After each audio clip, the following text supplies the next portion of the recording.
and all that kind of stuff. Well, they didn't have machine guns, but you know what I'm saying. I'm trying to make this kind of cool, but anyways. The British claims the British colonies are able to solidify their hold on this part and also on most of Canada, whereas the French basically lose a big chunk of territory, all right? And so I guess in the end, the English get all of this, which they didn't have before, which was disputed. And that's very important because that's going to clear the way for future settlement and possibly even, more land and more states and stuff. The consequences of this treaty are pretty significant. First of all, the Native Americans in British lands aren't going to get anything out of it. In fact, they're not even written into the treaty. They're not even invited to, well, frankly, bless you, they're not even invited to Paris, because why would they be to sign this treaty? And they're certainly, their interests are not hurt. But the most significant consequences is that the British national debt doubles as a result of this war. Okay? Let me say that again, because it's huge. The British national debt doubles. They've got a tremendous revenue problem. Now, back in those days, debt for countries was a big problem, okay? Because you guys know what gives money its value, even today? Like, why is our dollar bill? I don't have any right now, but anyways, why are our paper dollars? How do they get value? What's that? Is it off of like other currencies? That's part of it, but there's also another big reason why we have dollar values. It has to do with a precious metal. It's gold. Is that what you were going to say? Yeah. Oh, sorry. It's all good, no problem. I apologize. Gold, back then, see, nowadays there's not enough gold to give the value of money its value. But back in the day, 1750, 1760, gold gives you the value. So if England doesn't have enough gold to basically cover the value of their money, they're going to go into debt. And that's exactly what happens. Like, they can't just print up British pounds, like print. If you print up money without having the gold to back it up, what's going to happen to the economy, do you think? You're going to have this thing called inflation, which means the prices of everything are going to rise and the value of the currency is going to decrease. So Great Britain has a tremendous problem, and it's not good.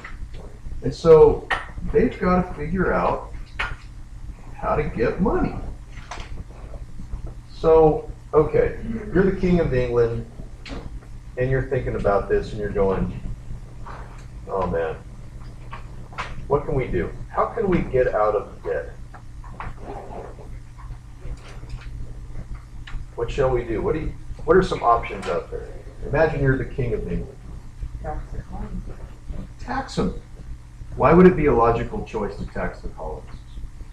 It would be the easiest thing to do. Explain more. Well, I look at it because they're there. Just like rent, if you're renting a house or if you're renting an apartment, raise the rent. You need more money, they gotta pay it anyway, they want somewhere to live. They don't want to get evicted, raise it. You're totally right. They got a growing economy. They got a growing economy, so maybe they can afford it. And we're defending them, right? Like, we're the ones that fought this war with the French. I didn't see the Americans didn't have necessarily a whole bunch of troops there.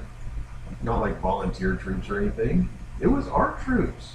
So if they want to have these colonies, they got to pay up.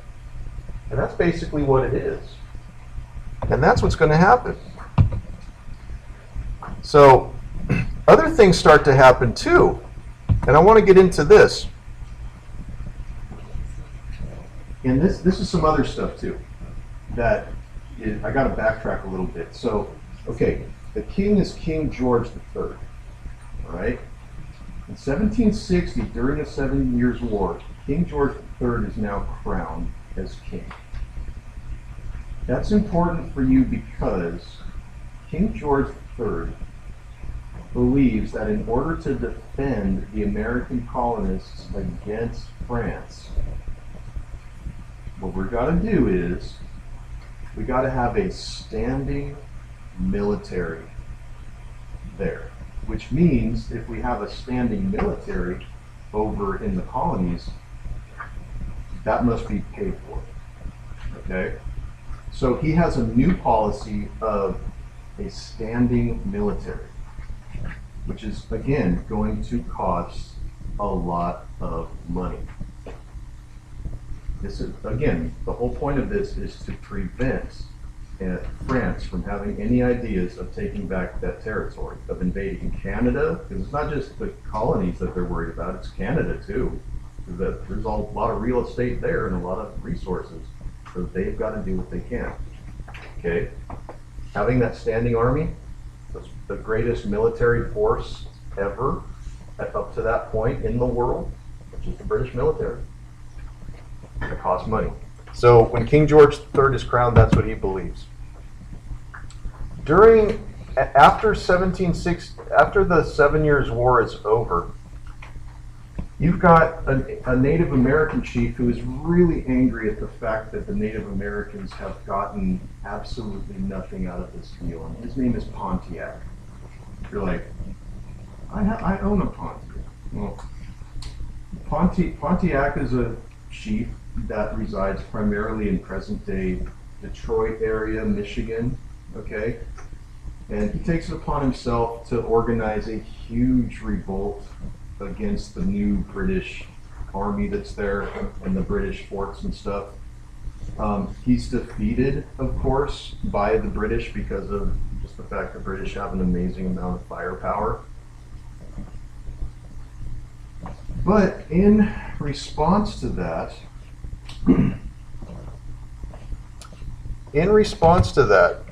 and there's a picture of that, King George III issues a very controversial thing. It's called the Proclamation of 1763. Okay, let me click on this. I think I have the map. There it is. In response to the violence of Pontiac against the new American real estate here, which is basically out here, King George III does something that the colonists hate. He's going to issue this thing called the Proclamation of 1763, as I said. It's this line right here. And basically what he says is, because there's hostile Native American tribes out here, you guys can't settle past this line. Now, if you're the colonists, what are you thinking about that? Do you like that idea? Why don't you like that idea? It was all your land before, so why all of a sudden are you being told what to do with your land? That's true. Okay, so now all of a sudden telling me what I can do with my land? Is that what you're saying, King George? I heard somebody up here said something. Trade? Explain more. It limits the trade between the Native Americans, possibly. Now, King George III thinks he's doing the colonists a favor, okay? He thinks what he's doing by doing this is, like, look, we're setting up this boundary. If you go past here, you're a knucklehead, because you're going to get killed, okay? This is actually helping you because it's defending you, okay? We can put our military right up and down this line, and that's going to have a guaranteed border where nobody can rush you, where you can be safe, you can understand where the limits are. Everybody knows where the limits are. Like, you can't just be going out into, like, over here where Detroit is, or down here where the Ohio Valley is. You can't just be going in there and setting up shop. Because if you do that, we can't defend you. So from his perspective, he's like, duh, don't you want to have us defend you? But from the American colonists, they're like, No, we'd love to go in and settle that land and make it ours. So right there's a little bit of a conflict. So we've got two conflicts, guys. We've got money, which is the problem, and then we've also got a conflict over land. Okay? Cool. So, let's go back to the money thing for a minute. There's a lot of stuff on this slide, but it's important to at least talk about. Now, what I did was I took a quote here from George Grenville, who you see right there. Again, the King George is looking to make money. His prime minister is George Grenville. And what he comes up with is something called, he has a great idea. It's called the Sugar Act. And he says this, he says, it is, I'm doing my British voice, because British people always sound more intelligent. It is expedient that new provisions and regulations should be established for improving the revenue of this kingdom. Only British people say revenue.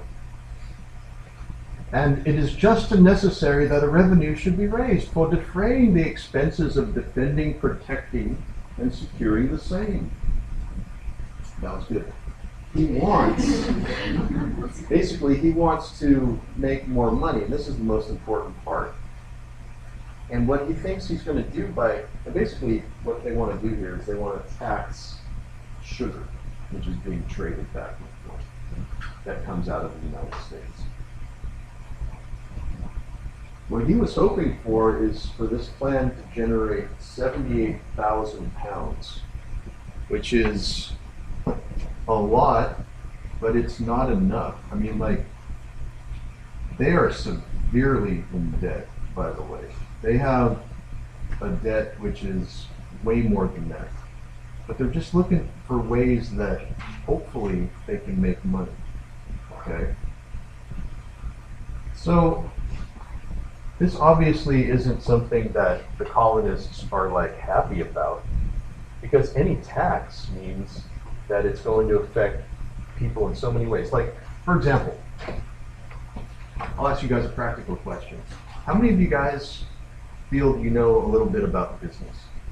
Stuff like that. Cool. Some of you guys maybe in your lives, maybe you're going into business, or I don't know. Let me ask you a question. If the government puts a tax on something that you sell, what are the impacts of that?